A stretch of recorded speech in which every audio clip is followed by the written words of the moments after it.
আসসালামু আলাইকুম। আমার পাশে দেখছেন বেগুন গাছ। আসলে দৈনন্দিন জীবনে আমরা কিন্তু প্রতিটা মাসে কোনো না কোনো খাবার নিয়ে আমাদের ইস্যু থাকে। যেমন অ্যালার্জিক সমস্যা। আসলে কিছু কিছু খাবার আছে যে খাবারগুলোতে আমাদের শরীরে অ্যালার্জিক রিঅ্যাকশন করে। এর মধ্যে বেগুন, ছোট মাছ, পুঁই শাক, এছাড়াও আরো বিশেষ কিছু সবজি। তো এই যে বেগুন, এই বেগুনেও কিন্তু অনেকের শরীরে অ্যালার্জিক রিয়াকশন করে। আসলে বেগুনটা কার কার শরীরে রিয়াকশন করবে? যে বেগুন খাইলে যার শরীরে অ্যালার্জিক রিয়াকশন করে, জাস্ট এটা শুধু তার জন্য নিষেধ রয়েছে।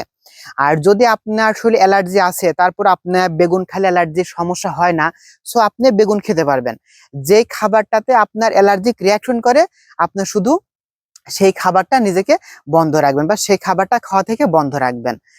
তাহলে আপনারা তো অবশ্যই যারা অ্যালার্জির জন্য ফুলফিল বেগুন খাওয়া বন্ধ করে দিছেন, আপনারা যাদের অ্যালার্জিক রিয়াকশন হয় না, আপনারা এই বেগুন খেতে পারবে। আর যেই খাবারটাতে আপনার অ্যালার্জিক রিয়াকশন হয়, শুধু সেই খাবারটা আপনারা বন্ধ রাখবেন। ধন্যবাদ সবাইকে।